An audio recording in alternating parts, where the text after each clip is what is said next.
বন্ধুরা, আজকে ফেসবুকের এমন কতগুলো আপডেট সম্পর্কে আপনাদের ধারণা দিব, এমন কতগুলি আপডেট নিয়ে আপনাদের সাথে কথা বলবো। তো আমি এই কথাগুলো আসলে সবার জন্য বলতে চাই। অনেকে আমাকে প্রশ্ন করেন, মেসেঞ্জারে বলেন, কমেন্টে বলেন, সবার প্রশ্নের উত্তর একসাথে দিতে পারি না। তো এর জন্য কিন্তু আজকে ভিডিওটা আমি করছি। এই ভিডিওটা কিন্তু অত্যন্ত গুরুত্বপূর্ণ এবং সবার জন্য উপকারী। হয়তো আপনার আজকে প্রবলেমটা হয় নাই বা এরকম আপডেট দেখেন নাই, কিন্তু এক সময় আপনার প্রোফাইলে কিন্তু এরকম আপডেট আসতে পারে। তো সেই ক্ষেত্রে কিন্তু আপনার এই ভিডিওটা কিন্তু খুবই দরকারে আসবে, কাজে আসবে। এর জন্য কিন্তু আপনারা চাইলে আমার ভিডিওটা কিন্তু সেভ করে নিতে পারেন। আর যদি নতুন হয়ে থাকেন তাহলে অবশ্যই আমার পেজটিকে ফলো দিয়ে আমার পাশে থাকবেন। তো কথা বেশি না বেরিয়ে আমি চলে যাব সরাসরি মূল আপডেটে। তো এর জন্য আমরা চলে যাব আমাদের প্রোফাইলে আসার পরে যে দেখেন আমার এখানে ড্যাশবোর্ডের আইকন দেখা যাচ্ছে। আমি ড্যাশবোর্ডে চলে যাব সোজা। ড্যাশবোর্ডে যাওয়ার পর এইখানে দেখেন বন্ধুরা, অনেকের আইডিতে আবার বাইন্যান্স আছে। এই যেমন এক্সাম্পল আমি আপনাদের একটু দেখাই। এই যে উপরে দেখতেছেন, your profile needs your after tuition, see how you can help with any issues. এটা হচ্ছে আমার প্রোফাইলে একটা ইস্যু আসছে। সেটা কী ধরনের ইস্যু আসছে, অনেক ধরনের ইস্যু থেকে থাকতে পারে। তো আমি এটাতে ক্লিক করব। এখানে কিন্তু বলা হয়েছে কন্টেন্ট রিমুভ, কিন্তু আমার যে ভিডিওতে কিন্তু রিপোর্ট আসছে, কিন্তু ফেসবুক কিন্তু নিজে থেকে কিন্তু এই ভিডিওটা কিন্তু ডিলিট করে দিয়েছে। ওয়ান এক্সকিউজ, মানে আমি একটা রিপোর্ট খাইছি।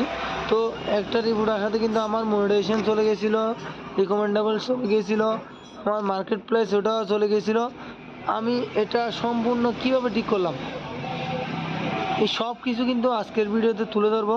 কিভাবে আমি কি করেছি, এই সব কিছু আমি ইস্যুটা কীভাবে আমি ঠিক করেছি নিজে নিজে, সেই বিষয়ে আজকে আলোচনা করব। তো আমার মূলত এই রিপোর্টটা আসার কারণ হলো, আমি একটা লাইভ করতেছিলাম, ওইখানে আমার একটা ছোট্ট বোন, তার গায়ে পোশাক ছিল না। বিশেষ করে শিশুদের ক্ষেত্রে এগুলো কিন্তু ফেসবুক কিন্তু অনেক করা। তো সেজন্য আমার এই লাইভ থেকে কিন্তু রিপোর্টটা আসছিল।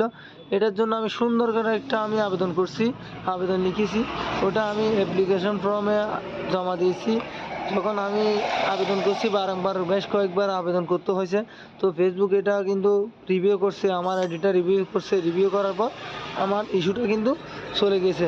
এই যে আমার এখানে কিন্তু ইস্যুর দাগটা কিন্তু রয়ে গেছে, কিন্তু আমার ইস্যু কিন্তু চলে গেছে। ইস্যুর দাগটা শুধু শো করতেছে।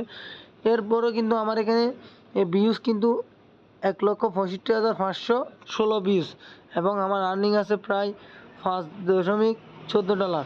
তাহলে আমার এঙ্গেজমেন্ট আছে 69,566। আমার নেট ফলো আছে 791।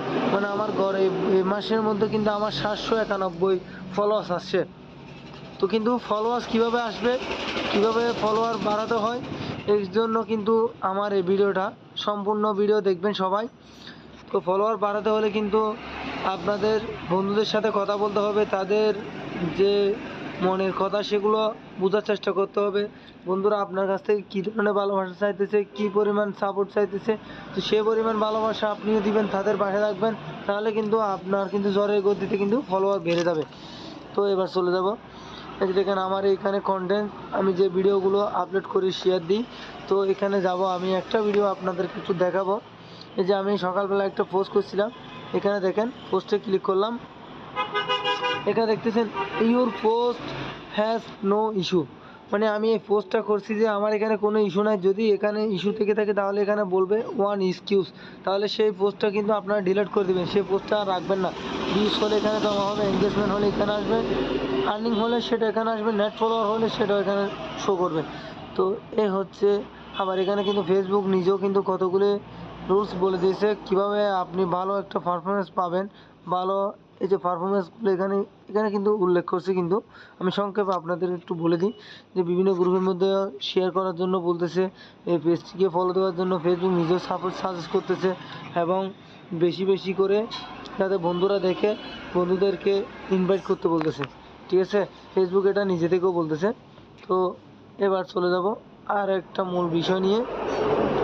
এটা কেউ যদি আপনাকে আপনার পোস্টে যদি কমেন্ট করে, এই যে এখানে কিন্তু সেটা শো করছে। আমার একটা পোস্টে স্বপ্না বড়ুয়া কমেন্ট করছে, সুন্দর করে গুছিয়ে বলছেন দাদা। এই যে আমার এই পোস্টটা কিন্তু আমি করেছিলাম, এই পোস্টে কিন্তু আমি কন্টেন্ট মনিটাইজেশন নিয়ে কথা বলছিলাম। তো সেই জন্য কিন্তু এখানে কমেন্ট বলছে, আরেকজন বলছে ভালোবাসা রইল। সেটা কে বলছে? পার্থ দাদা, পার্থ প্রীতম মণ্ডল বলছে ভালোবাসা রইল। এখান থেকে আপনি চাইলে রিপ্লাই কমেন্ট করতে পারেন। এবার চলে যাব মনিটাইজেশন। এই যে আমরা মনিটাইজেশনে ক্লিক করব। মনিটাইজেশনে আসার পর আমি আপনাদের একটু দেখাই, এখানে আমার কিন্তু আর্নিংটা এখানে শো করতেছে। আমি এই মাসে কত টাকা আর্নিং করছি, $3.97, মানে আমার এই মাসের আর্নিং। তো এটাতে যদি ক্লিক করে আমার সর্বমোট আর্নিং হচ্ছে যে এখানে দেখাচ্ছে 17.91। তারপর আমার ম্যাক্সিমাম পে আউট হতে হলে আমার এখানে 82.9 আর্নিং লাগবে, $9। তো এখানে কিন্তু $100 হলে কিন্তু ফেসবুক কিন্তু আপনাকে কিন্তু পেমেন্টটা দিয়ে দিবে। আবার অনেকে আছে এখানে নতুন আপডেট আসছে, আমি একটু আপনাদের একটু দেখাই আপডেটটা কি। একটু ব্যাগে যাবো এর জন্য, যে একটু দেখাই আপনাদেরকে। এই যে আমি অক্টোবর 1 তারিখ আমার $13.94 কিন্তু রোল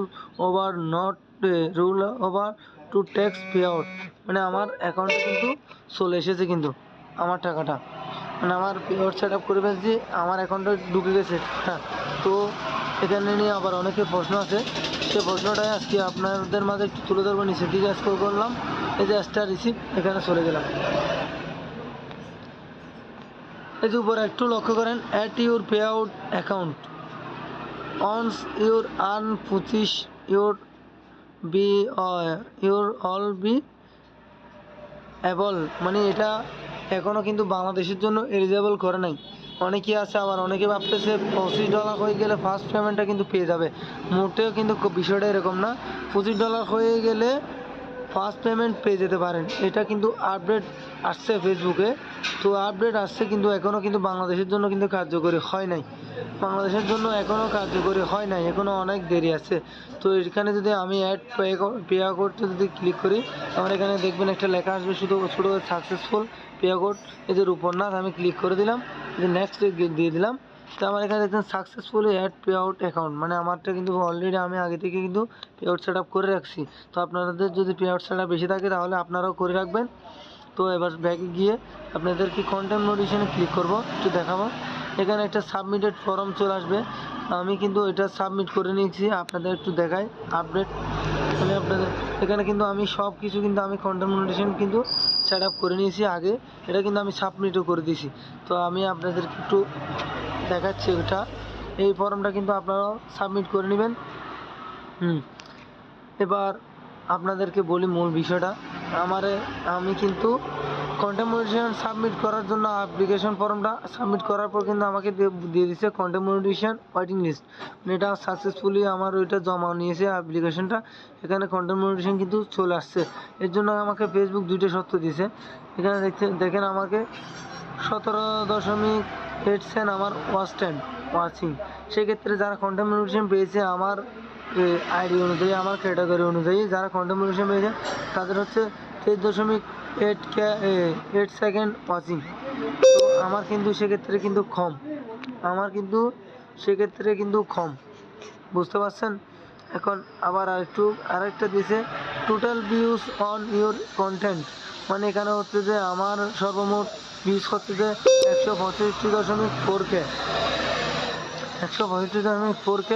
আবার সেক্ষেত্রে আমার ক্যাটাগরি অনুযায়ী যারা কন্টেন্ট মনিটাইজেশন পেয়েছে তাদের হচ্ছে যে 242.2K, মানে তাদের ভিউজ। তো আমার কিন্তু এটা পূর্ণ করতে হবে, এটা পূর্ণ করলে কিন্তু আমার কিন্তু কন্টেন্ট মনিটাইজেশন চলে আসবে।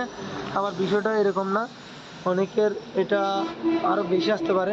যারা বড় ক্রিয়েটর তাদের কিন্তু 3 লক্ষ দেয়, আবার যারা ছোটো ক্রিয়েটর তাদের 29K 30K হলে কিন্তু কন্টেন্ট মনিটাইজেশন দিয়ে দেয়, মানে এটা হচ্ছে আইডির ক্যাটাগরি অনুযায়ী। তো যাদের আইডি ছোটো, যারা নতুন ইউজার আছে তাদেরকে কিন্তু ফেসবুক অনেক কম দিয়েছে। যারা আমাদের মতো আছে তাদের কিন্তু 242K দিয়েছে। আবার যারা আমার থেকে বড় তাদের কিন্তু 3 লক্ষ পর্যন্ত দিয়েছে, এর অধিকও দিয়েছে, ঠিক আছে।